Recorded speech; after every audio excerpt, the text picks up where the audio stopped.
ஆண்டவரும் இரட்சகருமான இயேசு கிறிஸ்துவின் ஈடு இணையற்ற நாமத்தில் அன்றன்றுள்ள அப்பம் வாசகர்களுக்கு எங்கள் அன்பின் வாழ்த்துக்கள்.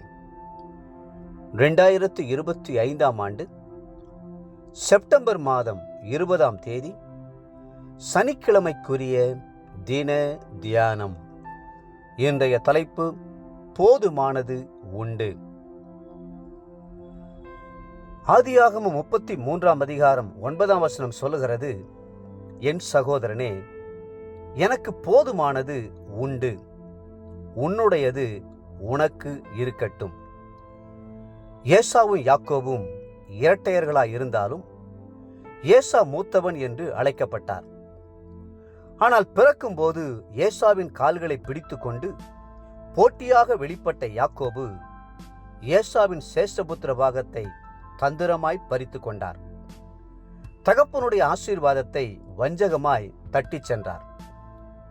ஆரம்ப காலங்களில் 2 பேருக்குள்ளும் போட்டி மனப்பான்மையும் பகையும் எழுந்தன. ஏசா தன்னுடைய உள்ளத்தை கசப்பினாலும் வைராக்கியத்தினாலும் பழி வாங்குதலின் எண்ணங்களினாலும் நிரப்பியிருந்தார். ஆனால் கால சக்கரம் சுழன்று ஏசாவின் உள்ளத்தை அமைதிப்படுத்திற்று. எத்தனையோ ஆண்டுகளுக்கு பிறகு ஏசாவும் யாக்கோபும் ஒருவரை ஒருவர் சந்தித்து கொண்டபோது ஏசா எதிர்கொண்டு ஓடி வந்து அவனை தழுவி அவன் கழுத்தை கட்டிக்கொண்டு அவனை முத்தம் செய்தான். இருவரும் அழுதார்கள் என்று வேதத்தில் வாசிக்கிறோம். ஆதியாகமம் 33:4.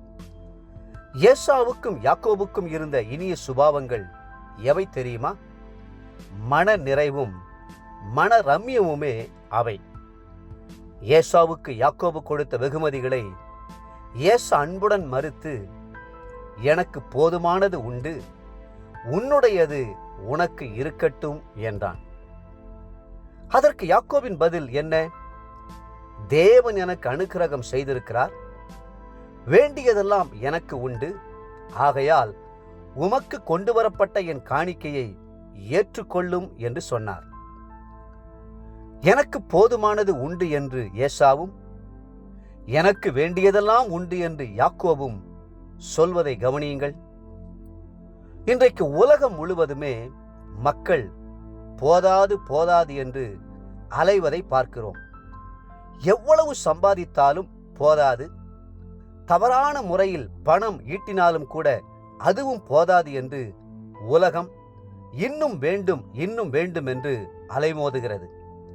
ஆனால் இந்த சகோதரர்களோ திருப்தியாக இருந்து, எனக்கு போதுமானது உண்டு, வேண்டியதெல்லாம் கர்த்தர் அனுக்கிரகம் செய்திருக்கிறார் என்று மனநிறைவோடு சொல்லுவதை கவனியுங்கள்.